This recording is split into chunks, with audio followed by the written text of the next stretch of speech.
451 New York Moku Gəlmişəm günə deyəm sözlərimi inacam. Bu iki gözlərimi, bu neçə vaxta keçən günlərimi Türkü rəpə dikmişəm gözlərimi, Türkü rəpi aparacağım gövlərə. Deyəcəyəm sözlərimi tamam ellərə.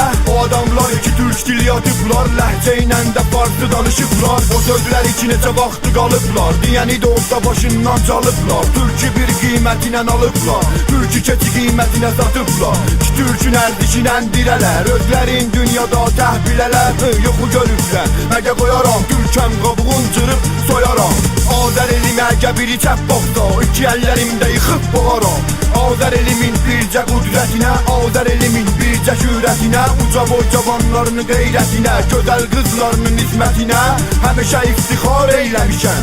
Gecə günüz dilimdə mən demişəm Azərbaycan, sən mənim hürriyyətim, şan şöhrətim. Adın mənim, öz adımdır, sənsiz mənim nə qiymətim. Azərbaycan, sən mənim hürriyyətim, şan şöhrətim. Adın mənim, öz adımdır, sənsiz mənim nə qiymətim. Bitiribsən özünü tapa bilməysən, varsı danışmasın qala bilməysən, ifadə cırıbdı baxa bilməysən, desin ki Türkəm yaza bilməysən. Türkü danışanda ölüb itəysən, özgə dilində qəşəh biləysən. Türkə mətəl deyib sən də güləysən, mən sənə gülmüşəm, sən mənə güləysən. Əfsi qardaşım, mənim yoldaşım, öz dilin atmaq kilas döyb adım. Kilas mənisin, kilasda bilmədin, dilin kilasda itəndə dinmədin. Bizləri Türkiyə yazıb silmədin, bu keçən günləri baxıb görmədin. Satıb sana dili hələ get saz, yatıb sana gözəl, hələ genə get ya. Varundu şərəf et, varundu xeyrət, du hələ uşağı apardı öyrət. Türkəm, Türk dilin dövlətiyəm, gecə günü dilimdə mən deyəcəyəm. Azərbaycan,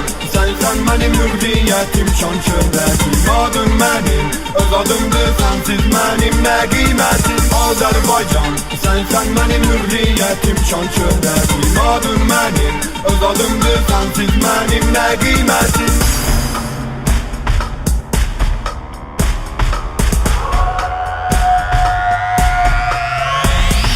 Dünyadan əslim tarix qoyub gedib, vətən yolunda canım qoyub gedib. Amma nə fayda, öz cavanlarımız bu böyük tarixi silib pozub gedib. İcazə vermədi görəsən kimsən, vırdı başından öləsən bizdən. Öz ana dilin, öz məhəbbətin satıldı adada şeir deyəsin. Qanun qiymətin, adın sünnətin, itib diyabacım, gedibdi ismətin. Nə qoymayaq Türk elimizi ölsün, ver əlivi mənə qoy düşman da görsün. İcazə vermə hər yerindən durun, çaqqal əvəzi sənin ləhcəyə gülsün. Türkümün dilim var, dünya bəyənir, denən ki Türksən, bozqurt da görənir. Bir qayıt dala, bax tarixi və bir qayıt dala, bax tarixinə. Yanıyam, ölüyəm, uşaqdır hələ, nəsli gülməli, durub gülək mənə. Mənim ana dilim böyük analarda, kim satar anasın, mən də satamda. Mənim o böyük ata babalarım harda? Çox yorma özünü, abinama yaşa. Yaşa Azərbaycan, azad Azərbaycan. Yaşa Azərbaycan, azad Azərbaycan. Yorgun bile.